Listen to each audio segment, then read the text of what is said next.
Hey guys, just figured I'd get some quick gameplay in. I picked up a new Xbox controller, which is nice. It's nice and blue. Looks pretty cool, if I do say so. And I actually picked up a completely new headset, so that's exciting. Got some new toys, time to play with them.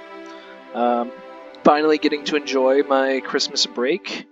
I kind of went through the whole obligations of going to Christmas holiday parties and Christmas shopping out of the way, so now I just get to sit back, relax, play some video games, which is I'm sure most of you can relate to that, especially those of you who are watching this. If you're watching this and you don't play video games, either you just absolutely love science, or I don't know, go outside, go hang with friends. Not that I don't want you watching this, but no, I take it back. Don't hang out with friends. Watch this. Learn science. Yeah, let's stick with that. Anyways, so Slayer. we're on holiday break, right? It's almost halfway through the year, which is crazy. Feels like we just started this year. But I figured no better time than now, when we're all looking forward to the new year, to take a moment and also look back on the year and how far we've come.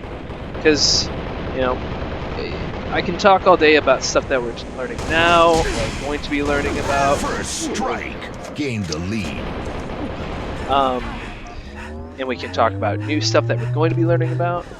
But it really doesn't help if we don't remember what we've already learned, which is quite a lot, despite what some of you may think.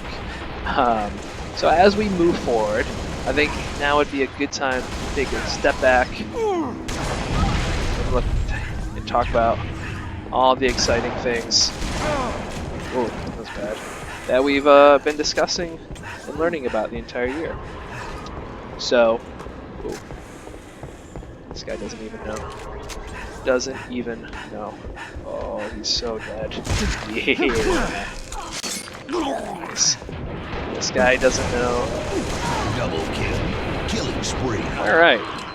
Anyways, so one thing I thought we could talk about is we go way back to the beginning of the year, talking about the first major topic we discussed. After all, this is living environment, and we need to know what constitutes a living thing.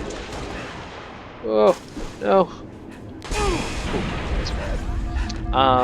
Yeah. So one of the major things that actually ties into what we've been talking about now with homeostasis is that all living things need to maintain some semblance of homeostasis, right? You have to have an internal balance where your body can operate and take care of it. Oh, come on.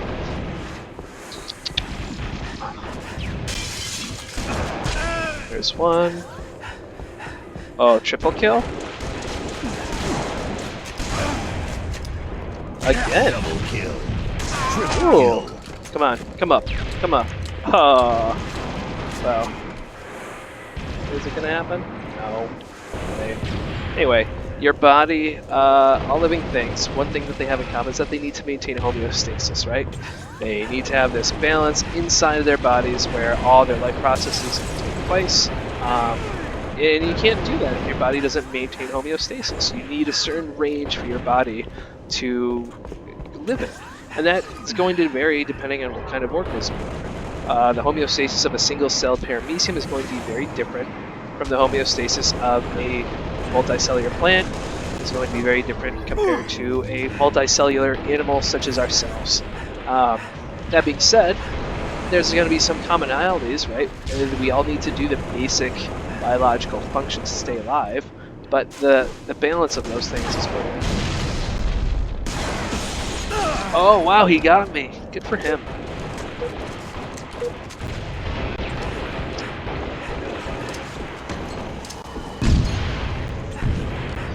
In addition to that, another kind of more vague characteristic is this idea of having complex chemistry, right? And that goes in with homeostasis. We're constantly taking in nutrients and getting rid of nutrients and undergoing all these metabolic activities of breaking things down, creating energy in the form of ATP.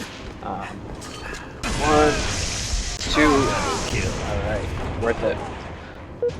So we got homeostasis. You need to have this balance so your body can undergo all these life functions, and as a result of that, and this guy needs to die. Oh shoot. So your body has all this complex chemistry, or any living thing has complex chemistry.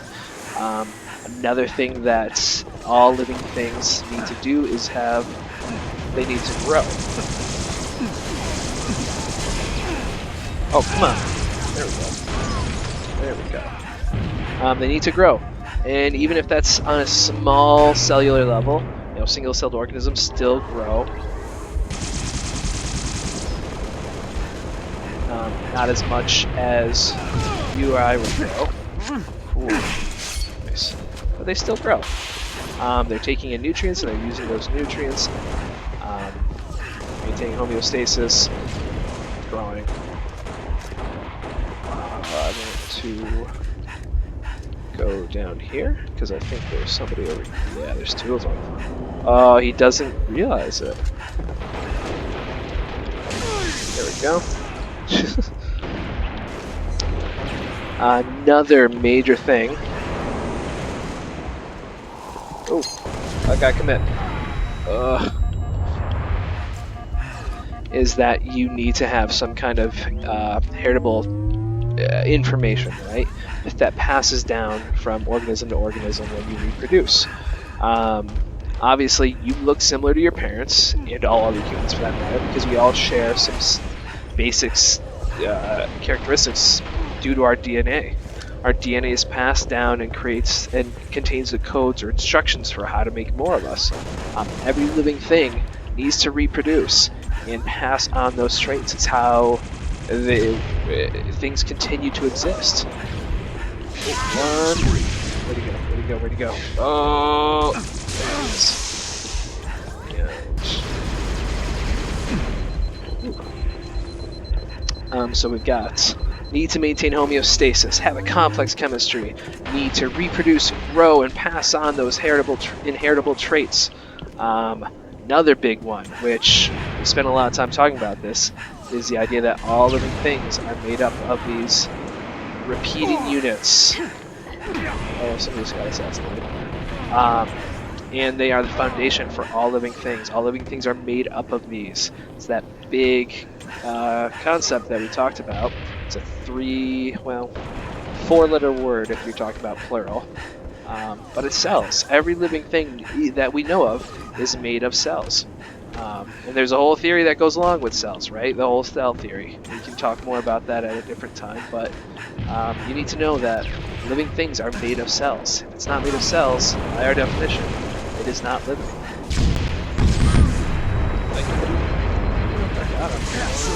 Spree. Alright. I got 9 kills. 5 minutes remaining. Did I stick one of them? Stick you? Oh, did I get one? No, I did not. What a waste. Oh well. So yeah, cells are a big concept that you can't talk about living things without talking about cells. And we should do another video on the different types of cells. That was another big thing we had, is the difference between prokaryotic cells and eukaryotic cells, and how to distinguish between basic like plant and animal cells, and why prokaryotic cells are different than eukaryotic cells, and the whole endosymbiosis theory. But that's, let's not get ahead of ourselves, which is the whole point of this video. Let's not to get ahead of ourselves. We've got a new year coming up, but as we're looking forward to this new year and missing these headshots, we should look back and realize how I was gonna have a cool monologue and then I died. But to look back and see how far we've come. I think going back to the very beginning is important, because as we go through the entire year of living environment, some of those big themes like homeostasis and cells and nutrition and reproduction, they're all going to tie into those early concepts of what makes a living thing. And that's kind of cool, is that we started talking about these big ideas, and they're going to kind of guide us throughout the entire year. So once again, we're all on break. I'm sure you guys are doing all sorts of cool things, but that doesn't mean we can't also talk about science and take a moment as we're going to the new year to look back on all the things we've learned.